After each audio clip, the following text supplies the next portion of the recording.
Life is a journey filled with moments of happiness, moments of challenge, and everything in between. No matter who we are or where we come from, we've all experienced some form of suffering. It's almost impossible to escape, whether it's physical pain, emotional turmoil, or the simple frustrations of everyday life. Have you ever wondered, why does suffering exist? Why does it feel like we're constantly searching for happiness, only to be met with more disappointment, pain, and confusion along the way? These questions aren't new. In fact, they've been asked for thousands of years.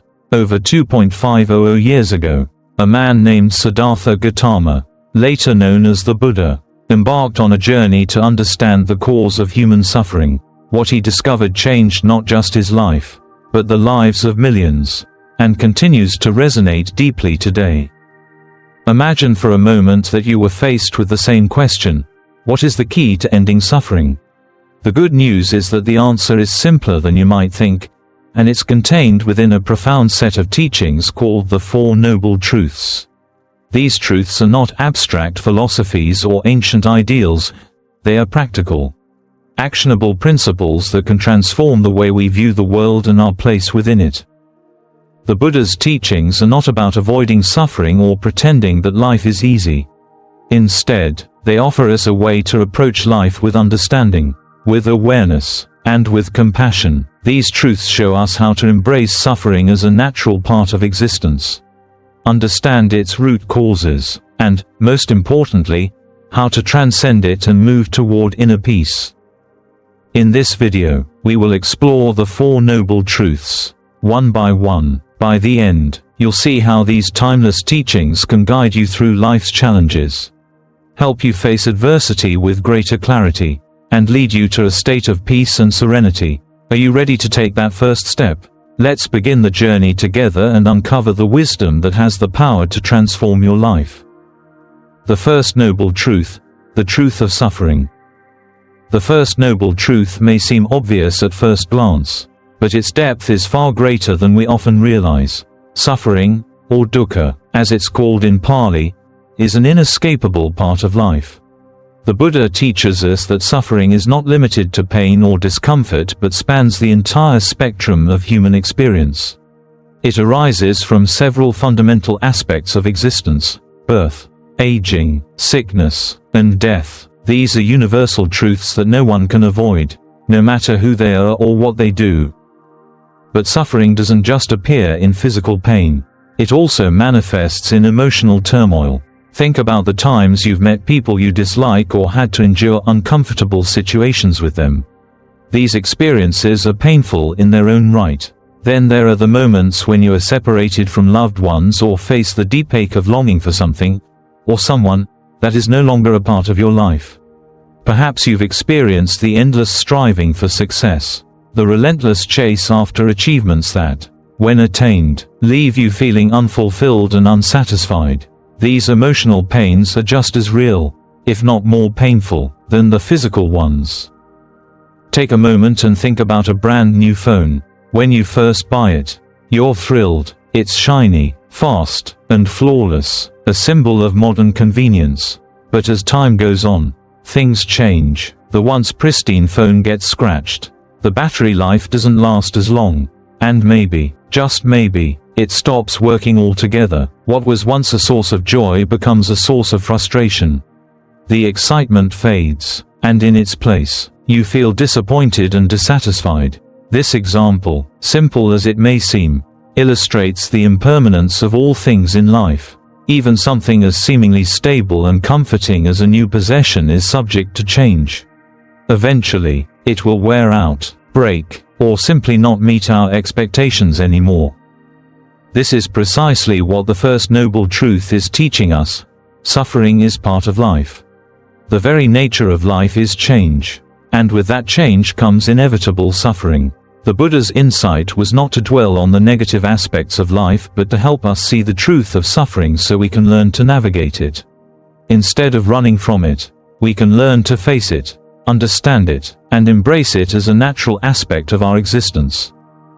The idea here isn't to make us feel defeated or resigned to a life of misery. On the contrary, when we accept that life isn't always going to be perfect, we actually free ourselves. We stop placing unrealistic expectations on ourselves to avoid pain or to be happy all the time. This understanding brings us balance. It alleviates the pressure to always have it all together, and allows us to be more present, more resilient, and more compassionate toward ourselves and others. Let's consider another example, one that may hit closer to home: a painful breakup. At the time, you might have felt as though the world was crumbling around you. The sadness was overwhelming, and everything felt uncertain. It seemed like life would never be the same again.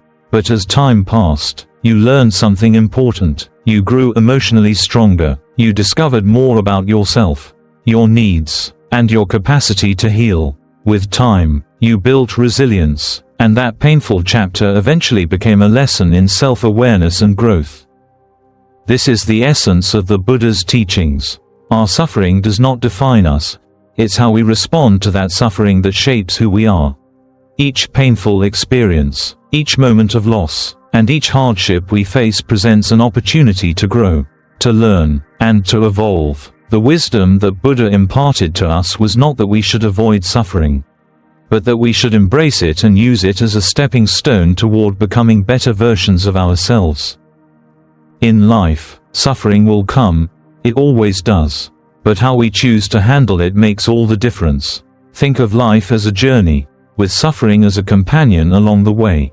It's not something to run away from or something that has the power to destroy us. It's simply part of the human experience, one that can be transformative if we choose to engage with it mindfully. The First Noble Truth teaches us that the most important thing is not to avoid suffering, but to face it with awareness and equanimity.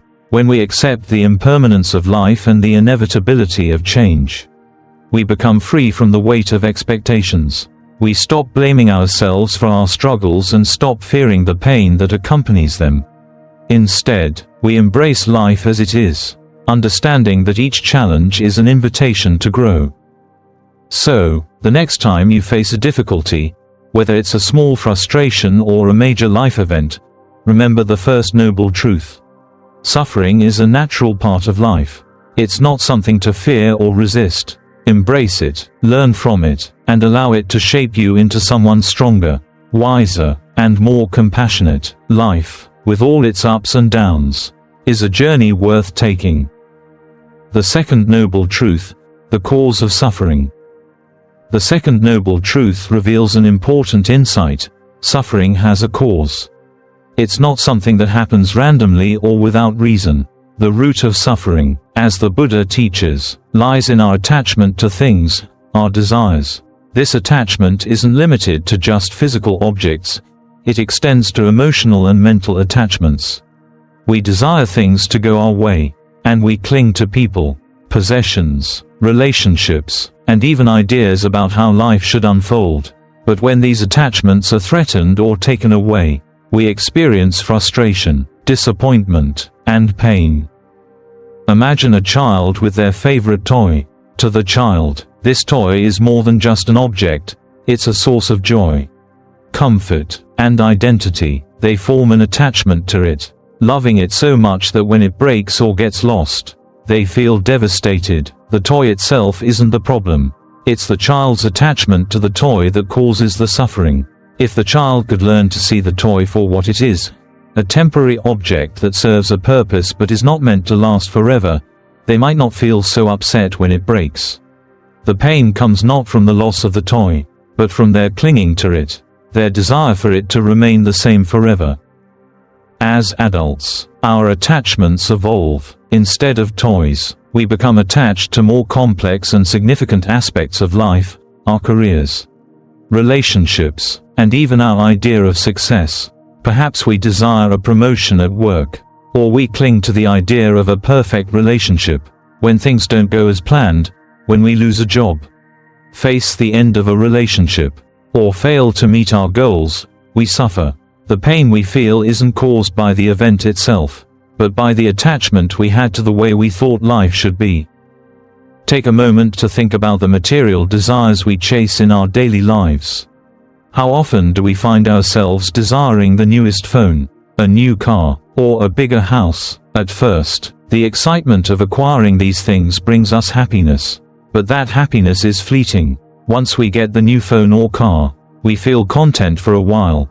But over time, the excitement fades. We start to want something else, something newer, shinier, and better. The cycle continues, and no matter how much we accumulate, it never seems to be enough. The more we chase material possessions, the more we realize that they can never provide lasting fulfillment. This is where Buddhism offers us a profound insight.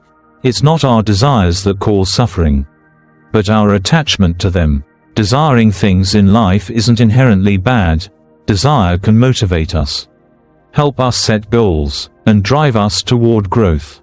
But it's the attachment to the outcome, the belief that our happiness depends on achieving these desires, that causes the suffering. It's not the thing itself that causes us pain, it's our emotional dependence on it.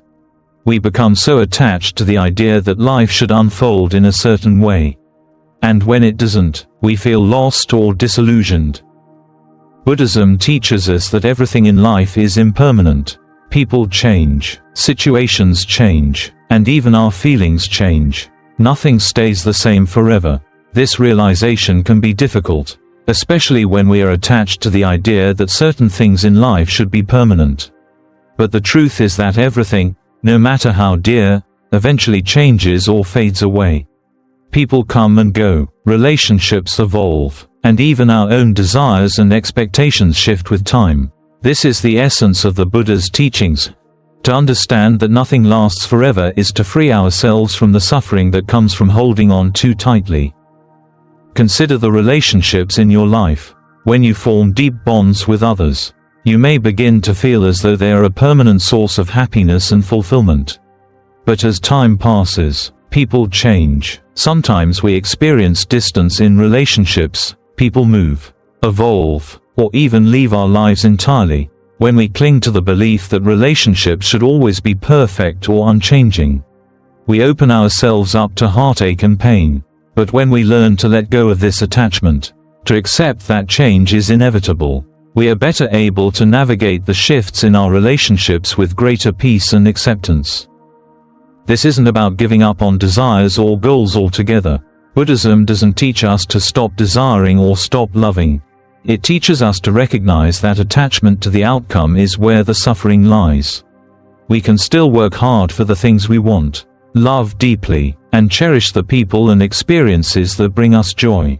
But when we stop clinging to the belief that these things are the only sources of happiness, we allow ourselves to experience a deeper peace.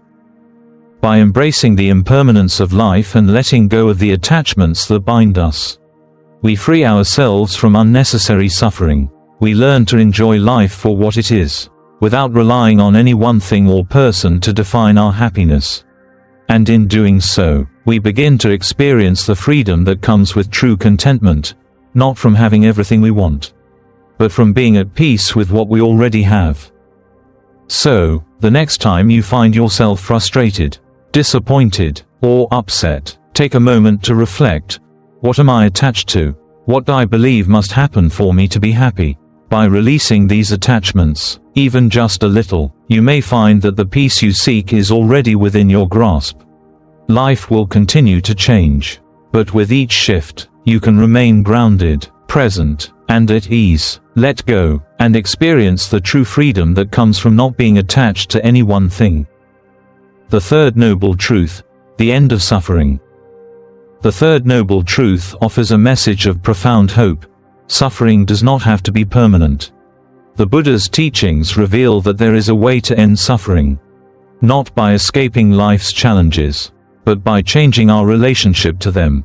This is the essence of the third noble truth, which invites us to realize that suffering can cease when we let go of attachment, desire, and craving. It's not about denying the realities of life.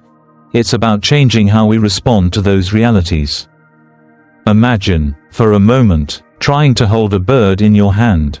The more tightly you grip, the more the bird struggles, desperate to escape. The harder you try to control it, the more you harm it. But when you relax your grip, When you gently open your hand, the bird is free to fly away. It soars into the sky, and you experience a sense of peace, knowing that the bird is no longer trapped. This is how letting go of attachment works in our own lives. When we stop clinging to outcomes, to possessions, to the way we think life should unfold, we release the struggle. Just as the bird is freed when we open our hands, so too are we freed when we loosen our grip on the expectations and attachments that bind us. In that freedom, we find peace. The key to this freedom is understanding that true peace doesn't come from getting everything we want. So often, we think that if we just acquire the right possessions, relationships, or achievements, we will finally feel content. But peace doesn't depend on acquiring things or reaching goals. It depends on accepting that life is inherently unpredictable and learning to navigate it with a calm and open heart. Peace comes from realizing that we cannot control every aspect of life, and we need not carry the burden of trying to do so.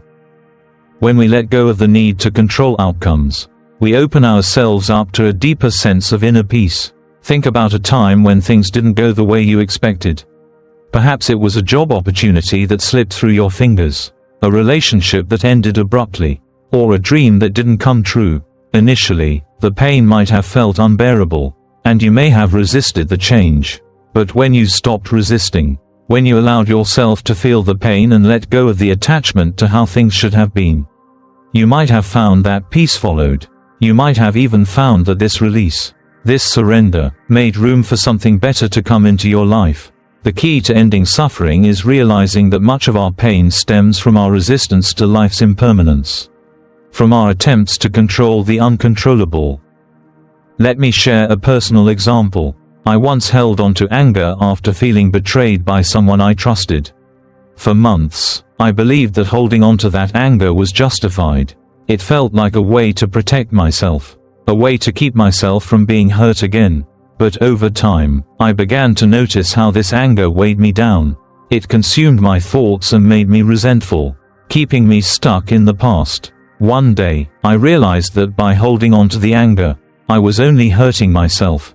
The person I was angry with had moved on with their life, but I was still chained to my resentment. I made the decision to let go of that anger. It wasn't easy, and it didn't mean forgetting what had happened or pretending it didn't matter. But when I chose to forgive, something powerful shifted within me. I experienced a sense of release, an opening in my heart where the weight of anger had once been.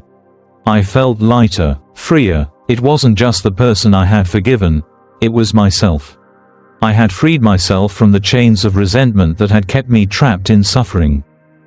This is the freedom the Buddha speaks of, the freedom that comes when we stop clinging to the past, to our expectations, and to the need for things to go our way. Forgiveness, acceptance, and letting go of attachment are the keys to unlocking this inner peace. When we stop fighting against life's natural flow, when we accept that we cannot control everything, we find that we can handle whatever comes our way with a calm and open heart. The third noble truth teaches us that suffering doesn't have to define us. By releasing the need for control and accepting the impermanence of life, we can live with greater peace and freedom. This doesn't mean that life will always be easy or without challenge. But it does mean that we can choose to meet life's challenges with grace and understanding. Let go of what you cannot control, and you will find the peace you've been seeking all along. The fourth noble truth, the path to the end of suffering. The fourth noble truth presents the path that leads to the end of suffering, the Eightfold Path. Unlike the first three truths, which help us understand suffering and its causes, the fourth truth offers a practical guide for how to live a life that transcends suffering. The Eightfold Path is not a set of abstract concepts, it is a living, breathing framework that offers us clear and actionable steps to create a life of virtue, wisdom, and mental discipline. By following this path, we can cultivate a life of peace, compassion, and meaning. 1. Right understanding.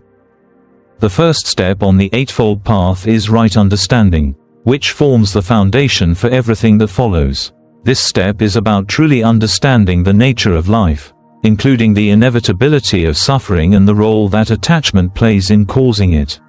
Right understanding encourages us to see the world as it is, not as we wish it to be.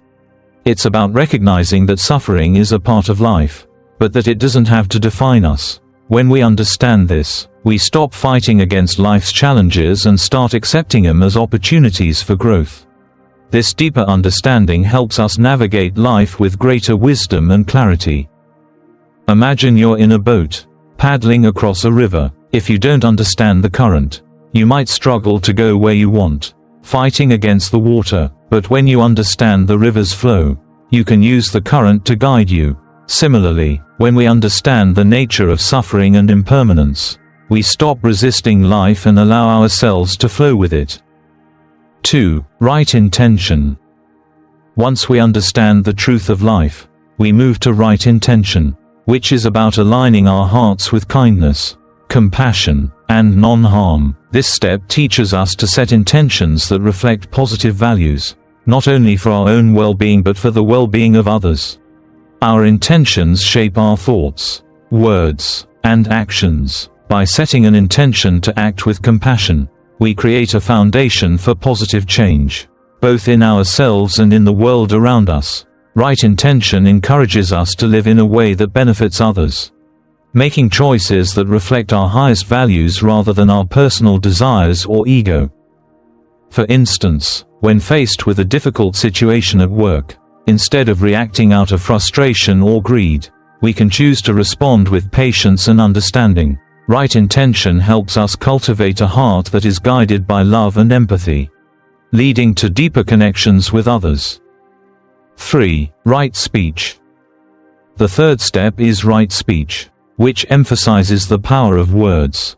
Our speech can either heal or harm, build or destroy. Right speech asks us to speak truthfully, kindly, and with integrity. It encourages us to avoid harmful speech, such as gossip, lies, or harsh words that hurt others. Our words carry energy; they can uplift or bring down. By practicing right speech, we create an environment of trust, respect, and kindness. Consider the impact of a kind word versus a hurtful comment. A compliment can brighten someone's day, while a harsh criticism can linger in their mind for much longer than we might realize.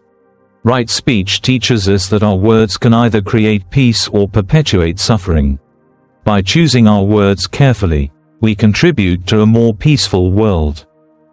4. Right action. Right action is about acting with integrity. This step teaches us to make choices that reflect our values and avoid causing harm to others.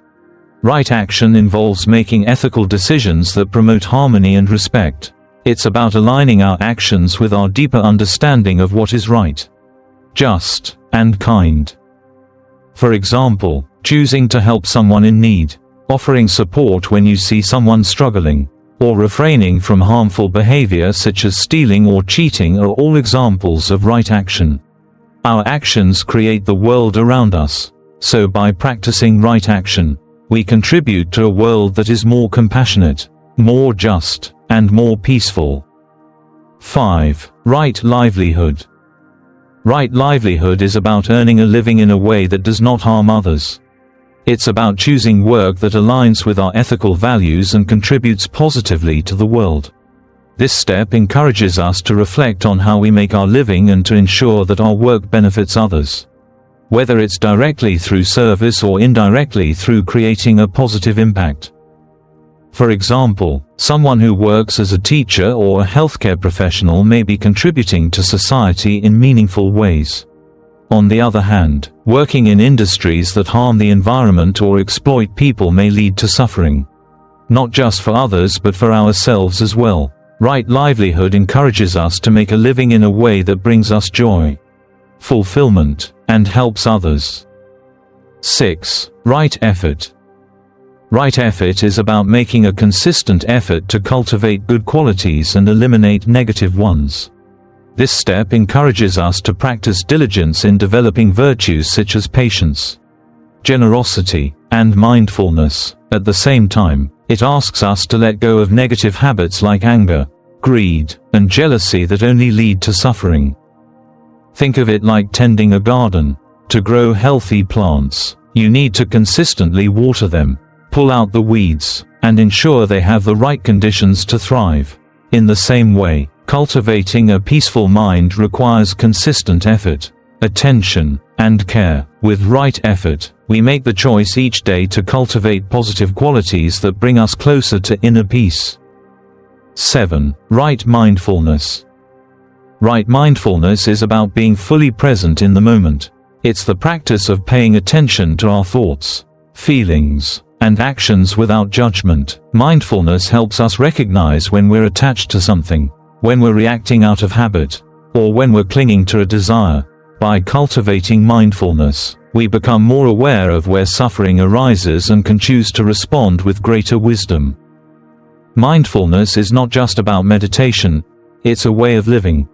A way of being present in every moment. Whether we're eating, walking, or having a conversation, right mindfulness invites us to be fully engaged in whatever we're doing, allowing us to appreciate life as it is.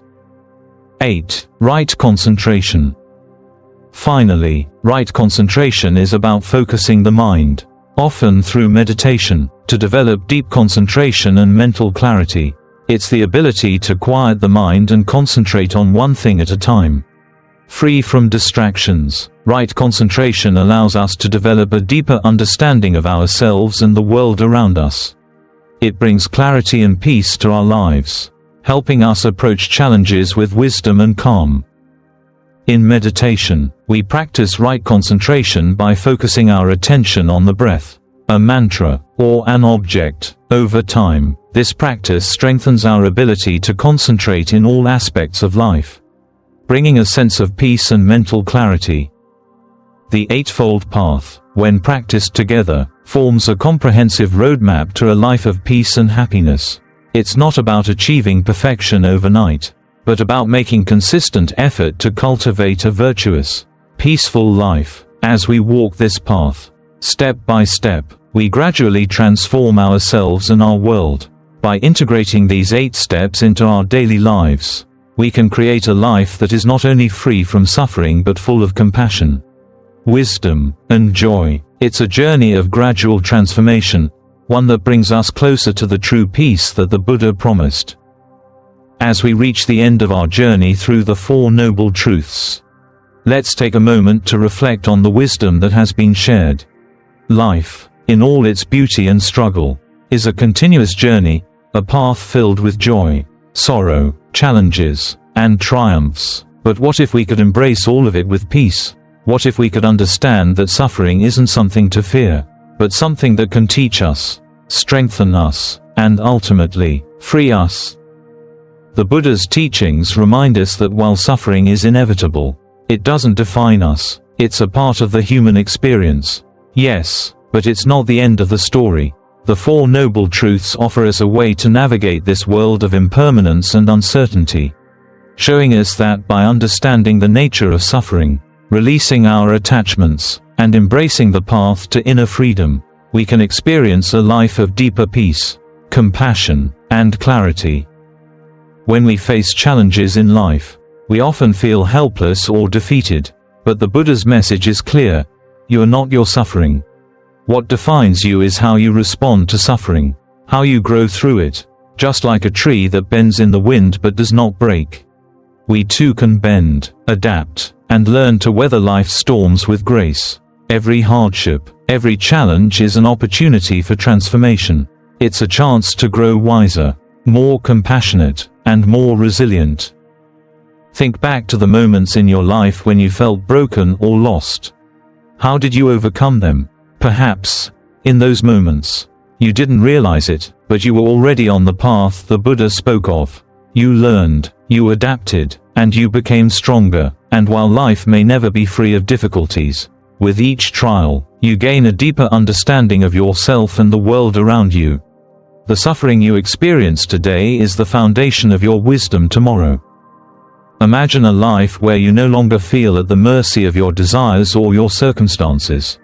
A life where, instead of chasing after fleeting happiness, you embrace the fullness of life as it is, with all its imperfections and uncertainties. The Buddha didn't promise a life without challenges.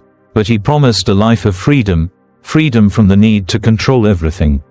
Freedom from attachment, and freedom to simply live with an open heart, accepting what is. So, I invite you to take the teachings of the Four Noble Truths and apply them to your own life. It doesn't matter where you are or where you've been. The path is open to you. Start small. Maybe it's letting go of an attachment, releasing an unrealistic expectation, or simply being more mindful of how you react to the inevitable challenges of life. Every step you take brings you closer to the peace and freedom that lies within you. Life may never be without its struggles, but by embracing these teachings, you can walk through life with a heart full of compassion, understanding, and resilience. You have the strength to face whatever comes your way, knowing that suffering is not the end. It is merely the beginning of your transformation. Thank you for watching, and may you walk the path of enlightenment with strength, serenity, and compassion. Remember, true peace begins within, and it is always within your reach.